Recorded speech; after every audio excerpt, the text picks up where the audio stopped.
Welcome back, everyone. Crummy Archer here. Time for some more of this preview build of Lamplight City. So I honestly thought that this spot where Bill died was probably going to be the spot where the preview ended, but apparently it's not. So we're going to keep going. I have no idea how much further it's going to go, but this could be a 5-minute episode for all I know. You should have let me be buried wearing my hat. At least it wouldn't be gathering dust like it is now. If I'd done that, it would be dust right now. Heh, fair point. Pretty, but I'm glad I don't have a sense of smell anymore. Just gotta look at I'm all the certain stuff. a permanent indentation in the shape of your rear is starting to form on that thing. That's a fun little apparatus Adelaide got you. Very soothing. Watching it spin long enough puts me right to sleep. I'd say that's really more the soporifics doing. Remember before you started taking that medicine and you could actually read a book for more than 10 minutes before falling asleep? You were a lot more fun to talk to back then.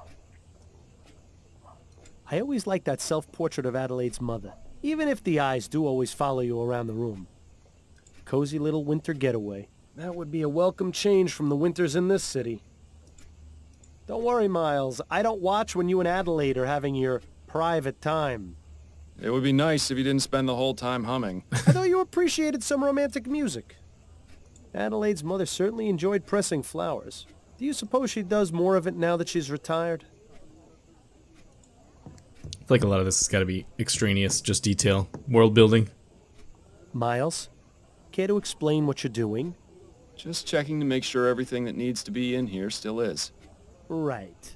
If you start taking that stuff during the day, you're really going to have problems. It's admirable just how organized Adelaide is. Maybe someday the same can be said about you. Ha, that poster brings back some memories. That's from around the time you two met, isn't it? Yes, back when Addie was singing at the Angel. Alright, that seems to be everything in here. Yes, yes. Well, look who's awake. Ready to rejoin the living? Very much so. You were talking in your sleep again. Did I say anything interesting? Do you ever? You have to admit, she's got you there. How are you feeling? A touch groggy. I think I took a bit too much of the soporific last night. That's what I thought. When you went for your after-lunch nap, you'd barely gotten breakfast down. I saved you some bread and cheese if you're hungry. Thank you, but I haven't got much of an appetite. You really should regulate your doses more carefully, love. I'm sure dull senses and an empty stomach aren't much help to your work. By the way, a message arrived via courier for you this morning. I put it on the table along with today's newspaper. Thank you, dear. Alright, let's look at the message first before we do anything else. Fordham. A big case has come in which I think will interest you. Meet me at the Rowan Coffee House for more details. I think R-U-E-N? R-O-U-E-N? And that's a V, and then it could be Raven. I don't know. Upton says she's got a big case for me. Does she go into any more detail than that? No, but then you know Upton. Always on a need-to-know basis. Especially since she's been giving me these cases under the table. To be fair, they haven't exactly been anything of note. True, but she's still sticking her neck out for me. I can understand why she's so secretive about it. I think she just misses having you around the station. Poor Connie. With you quitting and me dying, she must be bored stiff at work. Anyway, I'm supposed to meet her at the Ruin Coffee House. That can't be right. It's not like Constance to make mistakes. She must have gotten in somehow. Guess I'll head over there and see what she's got then. Ding! I always liked that painting. It's impossible to see that kind of scenery here in the city. It might do you some good to look in the mirror a bit more often, Miles. If there isn't a pair of scissors or a hairbrush in Adelaide's hands, you can bet there'll be a book. How are your parents doing these days? It's been ages since you wrote them. Didn't I give you two that clock as a wedding present? Too bad it stopped working. You remember how much time Adelaide had to spend convincing you to sit for this? At least these days, with ferrotype tech advancing the way it is, these portraits can be done in just a matter of minutes. What's in the newspaper? I'm not going to read all this.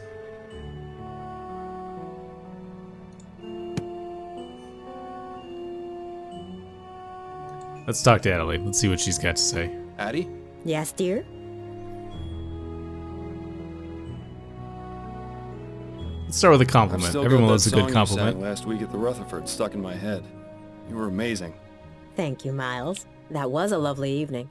I always enjoy it when Joseph brings out his violin and we can relive the old days. Certainly nicer than when he spends hours telling the exact same story whenever you visit. They were very glad to see you, you know. It's probably the most fun I've had in months, to be honest. They've invited us for dinner again in a couple of weeks, if you're feeling up to it. I hope I am. How's work going? Do you have any appointments today? Yes, one this evening. It's been a bit slow lately, but pretty soon it'll be debutante ball season, and all the Gascon grand dames will need their hair done. You sure I can't convince you to let me give you a little trim? You've been looking awfully scruffy lately. What's the point? I've got no need to go peacocking around town. You're the only girl for me. I like it when you're clean cut. It brings out your eyes. The way my eyes have been looking lately, I think it's best to keep them hidden. How are you? It feels as though we haven't seen much of each other these past few days. I've been fine. Addie, you're not a very good liar. What's on your mind? I'm worried about you, Miles. I know, but I've told you, there's no need to worry about me. I'm all right. You're not all right, Just hearing Miles. voices, no big I may deal. not be a good liar, but you can't fool me either. I am all right. What do I have to do to convince you of that? You could start by throwing out that sleeping medicine. It's turned you into a different person. I needed to sleep, Addie. I'll become an even worse person without it, believe me. I know Bill's death was hard for you. It was hard for all of us. But whatever it is that's bothering you, you know you can talk to me about it. That's what I'm here for. I know, my love. Your support means the world to me. I need some time to deal with things. That's all. It won't always be like this, I promise. Making promises you can't keep, eh, Miles? That'll end well. What's that you're reading? It's a collection of short stories by James Penstroke.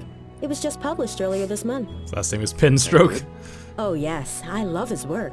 He's been publishing a new serial in Brentwell magazine. I can't wait to read it. Perhaps we both can together? I think you'd enjoy him. Lately, I haven't been able to concentrate on a page for more than 5 minutes without nodding off. That is a pity. I'll let you get back to your book.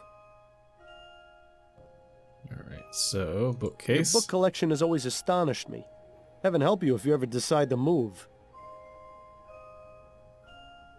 Building those model ships was a good way to pass the time between cases. Hopefully it'll be a while before you get enough time to build another one. Adelaide's father certainly had an amazing life. Imagine being the personal barber to the Prime Minister and his family. The gossip and secrets he must have heard. I'd love to see the look on Snelling's face if he ever found out you kept your old truncheon. Bollingworth Ale, my favorite! And a nice souvenir from the Angel. You really ought to go back there someday. Ah, the Havisham case. Our first time out as partners. First in a long line of successful cases. It's nice to have a memory of the good old days. It's been so long since you used that desk. Did you even notice when Adelaide got rid of the chair? Who needs a chair? Alright, let's hit the road. I'll see you later, Addie. Take care of yourself out there.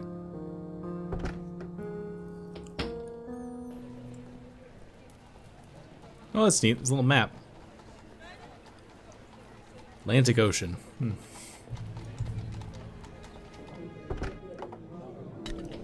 Ah, the Rouen Coffee House. Worst Java in Lamplight City, but there's no better place to overhear all the rumors and gossip in town. Just make sure you don't get too close to the other patrons. Discretion was never your forte.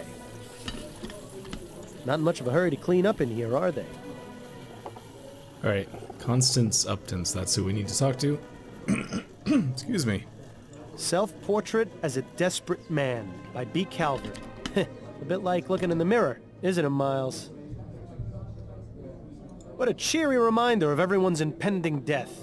That whole thing about the man in the black robe, complete lie, by the way. All that metal and tubing just to serve a hot cup of coffee? Simon Banks, professional chimney sweep. Services start at 2 coppers per hour. I'm sure he's a lovable urchin. Are these all different? Greens, Oh, they are all sulfur different. salt. Beautifies the complexion.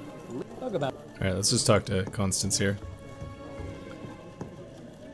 If it isn't my old friend, up to no good. Hello, Fordham. It's good to see you. How did you get them to let you in here? It's rather simple, really. The owner and I have an understanding. He pretends women are allowed in coffee houses, and I don't report his unsavory business practices to Chief Snelling. Sounds like a good deal. What sort of unsavory business practices are we talking about? Oh, we haven't got time to get into that now. But take some advice. Don't order anything that isn't water. I got your message. What's going on? It's time for you to join the big boys again, Fordham. Your days of finding lost cats are over. So stop teasing me and tell me what it is already. Do you know Madame Laura Dupre?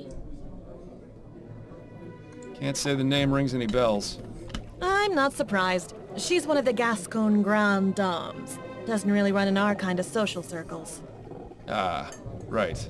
Madame Dupre died the day before yesterday. Her funeral was held this morning. My condolences. But halfway through the service, the mourners heard a loud knocking coming from inside her coffin. Whoops. She wasn't dead? Apparently not. Nearly interred alive, although her doctor swears she had no pulse. Zombies! Dupre's son Andrew was quick to suspect foul play. He accused a man named Albert Martin, and the police arrested him. So where do I come in? Sounds like the case has already been solved. I strongly suspect that Martin is innocent, especially considering the talk of him having used black magic on Dupre. The police feel they have enough evidence to convict, so they're not bothering to investigate any further. You're going to look into it and see if I'm right, then find the person who was really behind this. Has Madame Dupre recovered from her ordeal? I'm afraid not. Apparently she's been catatonic since they pulled her out of the coffin. How unfortunate. If you'd like to question Mr. Martin, he's being held at the Bow Street Jail. Or you could take a look around his house. It's at 451 Compton Street in Worcester. And the Dupre home? That's at Emmeline and Comtesse, right across from the old Angeline convent. It's also possible like this you might is run a into the police during your investigation. Version of the United since States they're that was technically still on the colonized case. more by the French Thanks than for the the warning. English or something. Was there anything you wanted to talk about before you get started? Yes, actually. Let's hear them then. How are things going with you? Work is hectic as usual, and I'm spending my day off in here. But considering my home life is still a shambles, maybe this is the best place to be. I'm truly... Don't be ridiculous. If it hadn't been for you, I'd still be chained to that philandering bastard. It hasn't been easy, but I'm much better off this way. Anyway, work gives me something to focus on. I'm sure you can relate to that. Yes, and I'm grateful to you for getting me these case leads. I know you're taking a risk to do it. It's the least I can do. How about you? How's Adelaide? She's fine, although things between us could be improved, if I'm being honest. The less said about it right now, the better, I think. I'm sorry to hear that. You can talk to me about it if you need to, although I'm probably not the best person to ask for relationship advice. Don't suppose there have been any developments regarding Bill's murder? Unfortunately not. The department hasn't exactly been focusing on that case as a priority. The general attitude is that it was an accident. Bill died an honorable death in the line of duty. Would have been nice if they bothered saying that at the funeral. And of course there are still those who blame you for his death, Snelling being the first and foremost. But the man who killed him is still out there. Yes, I know, but it looks like you're on your own if you want to find him. My hands are tied. I can only ask around so much before the higher-ups get suspicious. Just don't give up. New Bretagne may be a big city, but the criminal world is surprisingly close-knit. If you find any connections or leads during your other cases, be sure and let me know. Will do, lady. I'll do the same if I find anything out. See, she has a priority straight. We could learn a lot from Upton. I wanted to go over the case with you. Okay. What do you know about Madame? Only what I've read about her in the paper. She's been married thrice, which I can empathize with, and she's extremely rich, which I can't. What makes you think this Martin fellow is innocent? The fact that the only evidence is the word of Dupre's son. I've seen this sort of thing thousands of times, and I'm sure you did too. They're just looking for a scapegoat. You're the only person I know who can put it right. Upton's intentions are noble, but she has to realize this is just a drop in the ocean. That's enough about the case for now. Okay. That's it, I think. Then you... See you, lady. Well, I'm not entirely sure how this is going to help you find the flower, but I suppose freeing an innocent man is a worthy diversion. I don't think there's really anything else we really need to do in here. Look at all the stuff, but I don't think it matters.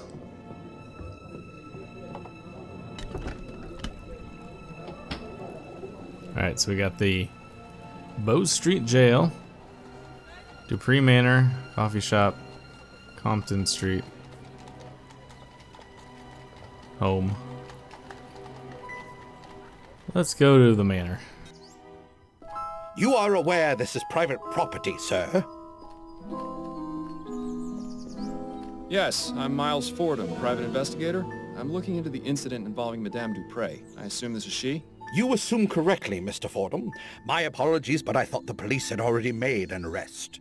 That's right, but there's still some doubt as to the man's guilt. May I ask your name, sir? I am Dr. Fellows, Madame Dupré's private physician. I'm afraid she is in no state to be answering questions at present. Are any other members of the family home? Her son, Mr. Montgomery, is in the entrance hall. I had to give him a mild sedative to settle his nerves, but he should be all right to converse. Then if you don't mind, I'll have a look around. Her eyes are glazed over, and she's got a vacant, expressionless stare. She seems completely oblivious to her surroundings. Completely oblivious. If we didn't know she'd been buried alive, I'd say she was just exhibiting the typical symptoms of your average rich person. Oh, burn. This fountain probably looked nicer when it was working, but right now it's just a breeding ground for mosquitoes. Doctor, may I ask? Please, be...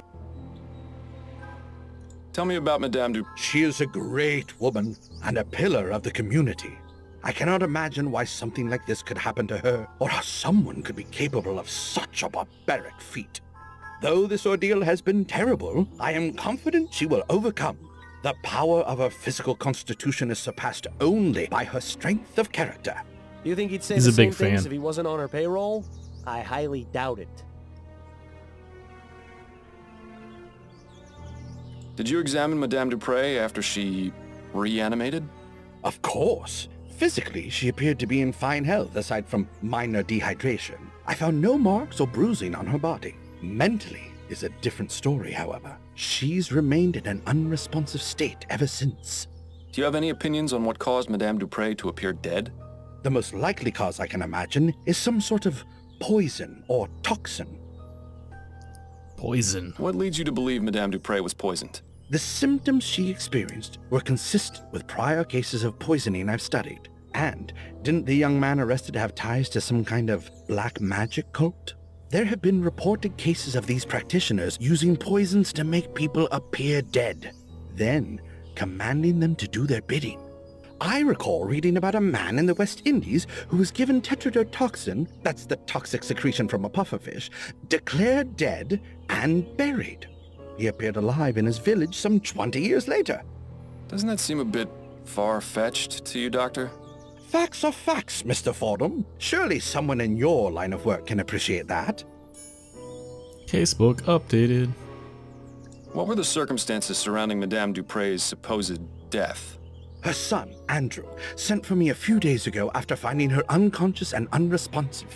As I was unable to detect a pulse or breath, I had no other recourse but to declare her deceased. I judged that Madame Dupré had likely suffered a sudden cardiac arrest. It was most shocking to be proven wrong at a funeral. I can imagine. Where was the funeral held, by the way? St. Denis Cemetery. Madame Dupré wished to be interred in the tomb of her father's family, name of Chesterton. Perhaps I'll go have a look. Ding. How long have you been Madame? 5 years, and I've been practicing medicine for the past 30. I still spend a couple of days a week treating patients at Riverview Asylum. That's nice Oh, of him. good. Maybe if you're lucky, he could be your doctor someday. 30 years is quite a long time. You must have seen some incredible advances in the field of medicine. I have, yes. I can only wonder how things will change with all this talk of ethericity. There's speculation it can be used to restore necrotic tissue and instantly heal broken bones, among other things. If you ask me, a good bloodletting will never go out of fashion. Those are all the questions I've got for now. I hope I answered them adequately. Thanks, Doc. With her vast sums of wealth, Madame Dupré could probably feed a starving family for the next 30 years. Instead, she uses the money to keep her hedges trimmed. Well, everyone needs a hobby.